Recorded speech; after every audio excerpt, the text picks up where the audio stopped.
Olá, estamos aqui com o professor Marcelo Finger, que é um dos maiores especialistas do Brasil em processamento de linguagem natural. E ele vem trabalhando com inteligência artificial há várias décadas, e agora que alguns aspectos da inteligência artificial ficaram aí bastante famosos, em particular aqueles grandes modelos de linguagem, né, LLMs, da sigla em inglês, a gente começa a ficar preocupado, querendo saber mais sobre como a gente pode ou não pode, deve ou não deve usar ferramentas como o ChatGPT, que é um exemplo aí de LLM, na ciência, por exemplo, na produção de artigos. Então eu queria começar agradecendo ao Marcelo e perguntando para o Marcelo, você consegue explicar para a gente em 2 minutos o que é uma LLM?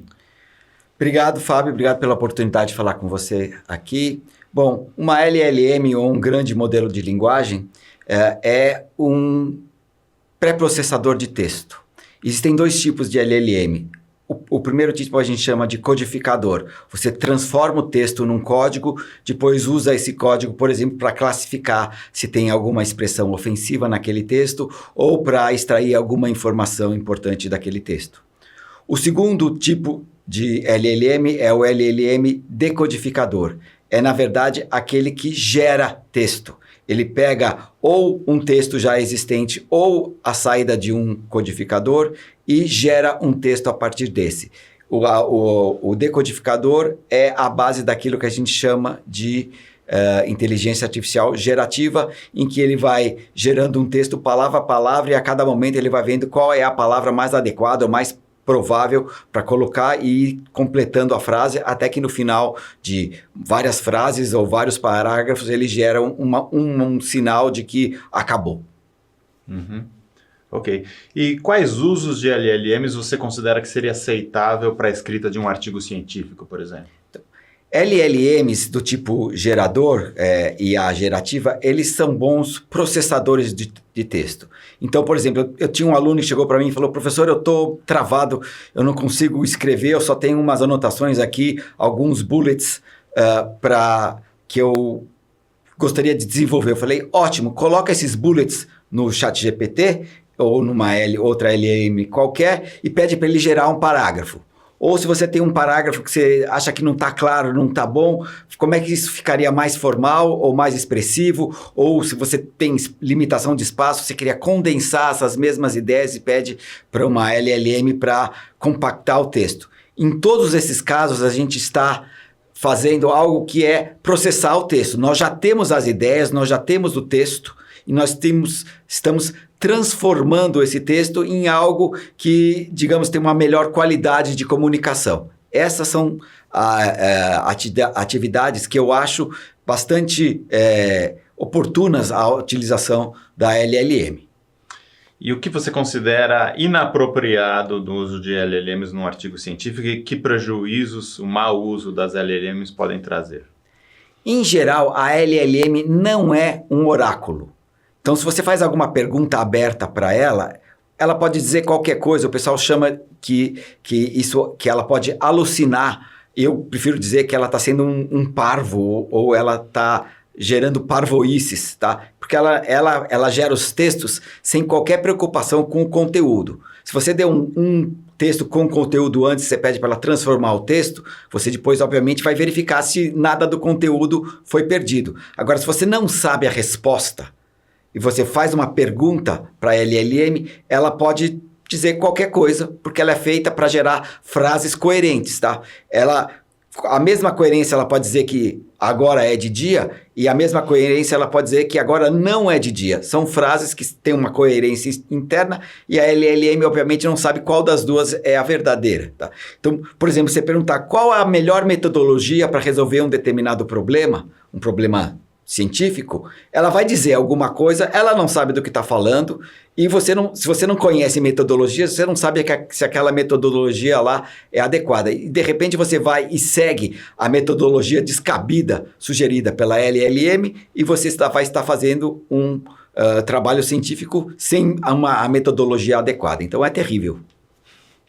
Ok, tem uma coisa que me preocupa bastante, eu acredito principalmente jovens pesquisadores, estudantes, se eles ficarem viciados em usar LLM para gerar o seu texto, eles vão perder a capacidade de escrever, que muitas vezes já não é muito boa. Você não tem essa preocupação? Sim, isso com tudo. Se você usa demais, obviamente, se você não sabe o que você quer dizer, se você terceiriza tudo para LLM, você vai acabar ficando dependente dela, tá? Mas então, a LLM é para ser usada esparsamente quando, por exemplo, você quer compactar ou tem uma frase lá que você não está interessado, ela serve como um conselheiro, um apoiador. Agora, se você se apoia nela, se joga nela, você vai acabar, digamos... atrofiando. Exatamente, eu ia falar exatamente. No mundo, no cérebro humano e no universo, tudo que não é usado ou não é usado bem, ele é atrofiado. Então, se você delegar toda a tarefa de escrita para a LLM, ela vai estar atrofiada no seu cérebro. Tá. E fora a escrita de artigos científicos, há outros momentos aí da prática científica que você acha que as LLMs podem ajudar? Olha, uma LLM pode servir de inspiração como diversas outras coisas. Às vezes você está com um problema científico, você ouve uma música ou a letra de alguma coisa, ou você está vendo um texto e você tem uma ideia a partir dela. Você pode fazer a mesma coisa com a LLM, sabendo que você faz alguma pergunta e de repente alguma palavra lá no meio te dá uma inspiração. Ela pode servir de inspiração, mas de novo, você não pode ficar dependente dela para isso. Tá. E há questões éticas aí no uso de LLM ou de inteligência artificial na pesquisa científica que você acha que são importantes? Há infinitas questões éticas. A gente nunca pode baixar a guarda, tanto no uso de LLM como no uso geral de técnicas de inteligência artificial. Por exemplo, baseado num trabalho meu de fazer um sistema de detecção precoce de doença respiratória. É um método muito bom, porque é pela voz, ele não é invasivo, você não precisa tirar sangue, você não precisa fazer biópsia, não precisa cortar um pedaço, você não depende de nada a não ser de um programa de computador, tá? Então, sobre esse aspecto, o paciente ele não tem a sua integridade física violada na hora que você está fazendo um diagnóstico ou parte de um diagnóstico usando uma ferramenta de inteligência artificial. Por outro lado, eu posso, por exemplo, pegar essa gravação que nós estamos fazendo aqui e daqui 10, 15 anos, com técnicas que a gente nem tem, eu posso fazer uma análise da minha fala ou da fala do Fábio e fazer um diagnóstico. Fábio, você estava sofrendo, você estava com um princípio de alguma doença, mas nem o Fábio sabe que esse diagnóstico vai ser feito e nem autorizou esse tipo de coisa. Então, você tem aí uma invasão de privacidade. A mesma ferramenta que, por um lado, num determinado momento, ela é boa, ela ajuda a fazer uma análise do estado do paciente com a autorização dele, se ela for utilizada sem autorização, você vai estar violando a privacidade, um direito, por exemplo, a ninguém saber do seu estado de saúde, só você e seu médico. Tá? Então, toda hora tem coisas que estão gerando problemas. São problemas novos, mas são os dois lados de uma moeda. Ao mesmo momento que você não está invadindo a integridade física da pessoa, você pode estar violando a privacidade dele. Perfeito. Então a gente tem que estar sempre prestando atenção nessas questões éticas. Então é isso.